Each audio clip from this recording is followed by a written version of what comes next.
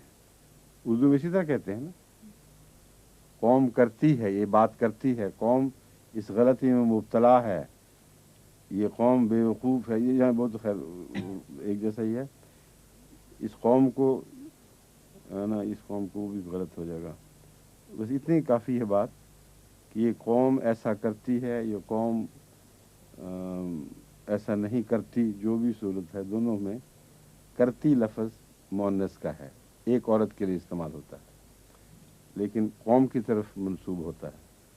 اسی طرح بعض جمع جن میں اجتماعی معنی ہوں، وہاں عربی میں بھی تانیث کا صیغہ استعمال ہوتا ہے اور وہ ساری قوم کی طرف اشارہ کرتا ہے.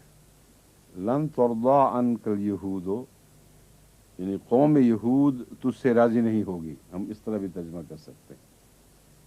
ولن نصارا، نہ ہی نصارا کی قوم بریکٹ میں کر سکتے ہیں. اگر اردو کی طرح رکھنی ہو یوں ترجمہ کیا جا سکتا ہے کہ قوم یہود تجھ سے راضی نہیں ہوگی، نہ ہی نصارا کی قوم تجھ سے راضی ہوگی.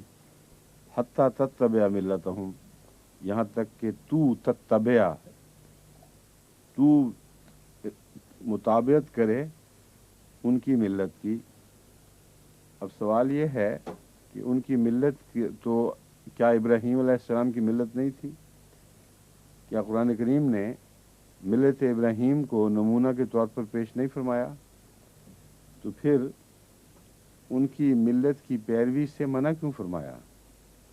یہ بات خوب اچھی طرح سمجھنے والی ہے کہ یہاں جس وقت یہ بات ہو رہی ہے اس وقت یہود ملت ابراہیم سے ہٹ چکے تھے اور انہوں نے اپنی ملت بنا لی تھی، اور یہی دنیا کا دستور چلا آ رہا ہے کہ ایک نبی کے گزرنے کے بعد لمبے عرصے کے بعد بظاہر اس کی ملت کہلاتے ہیں لیکن در حقیقت اپنی الگ ملت بنا بیٹھتے ہیں. تو جس چیز سے منع فرمایا ہے وہ ابراہیمی ملت سے نہیں بلکہ یہود کی ملت سے. چنانچہ اگلا جملہ اس کو مزید واضح فرما رہا ہے، قل ان ھدی اللہ ھو الھدی. اگر ابراہیمی ملت مراد ہوتی تو یہ ناممکن تھا کہ قرآن یہ کہتا کہ ان سے کہہ دے کہ ہم تو اللہ کی ہدایت کو مانیں گے، وہی اصل ہدایت ہے. ابراہیم کی ہدایت تو اللہ ہی کی ہدایت تھی. تو اس لیے ملت کے لفظ سے دھوکہ نہ کھائیں. ملت کا لفظ بعض دفعہ انبیاء کی طرف منسوب ہوتا ہے، اس وقت سچی اور صحیح ملت مراد ہوتی ہے. بعض دفعہ ان کی قوموں کی طرف منسوب ہوتا ہے جو بعد میں آتی ہیں، اس سے مراد ان کے اپنا بنایا ہوا دین ہے، ان کے نبی یا رسول کے دین سے تعلق نہیں رہتا. یعنی کچھ تعلق تو رہتا ہی ہے مگر اپنی طرف سے من گھڑت باتیں اتنی بنا لیتے ہیں کہ ان کی ایک الگ ملت بن جاتی ہے. جب ہم حضرت مسیح علیہ السلام پر ایمان کی بات کرتے ہیں تو یہ لوگ ہمیں کہتے ہیں تم دائرہ اسلام سے خارج ہو گئے کیونکہ نبی ایک الگ ملت لے کے آتا ہے، اس لیے تو نے ملت بنا لی ہے. قرآن بتا رہا ہے کہ نبی سے دور ہٹنے والے ملت الگ بنایا کرتے ہیں اور ان کی ملت کی پیروی نہیں کرنی. اس لیے یہ بیچارے دھوکے میں مبتلا ہیں. قرآن نے صاف ثابت کر دیا ہے کہ جو انبیاء کے زمانے سے دور چلے جاتے ہیں وہ اپنی ملت بنا لیتے ہیں، اور ایک سچے مومن کو ان کی ملت کی پیروی نہیں کرنی چاہیے بلکہ خدا کی طرف سے جو صحیح ملت جاری ہوئی تھی، جیسے ابراہیم کی ملت، موسیٰ کی ملت، رسول اللہ صلی اللہ علیہ وسلم کی ملت، وہی ملت اصل ملت ہے اور قوم اس ملت سے ہٹ جایا کرتی ہے. قل ان ھدی اللہ ھو الھدی، کہہ دے یقیناً، انا نہیں کہنا، ان ھدی اللہ، یقیناً اللہ کی ہدایت، ھو الھدی، وہی تو ہدایت ہے، باقی اور کوئی ہدایت نہیں. وَلَئِنِ اتَّبَعْتَ أَهْوَاءَهُمْ، اب پتہ لگا کہ ملت سے مراد کیا تھی.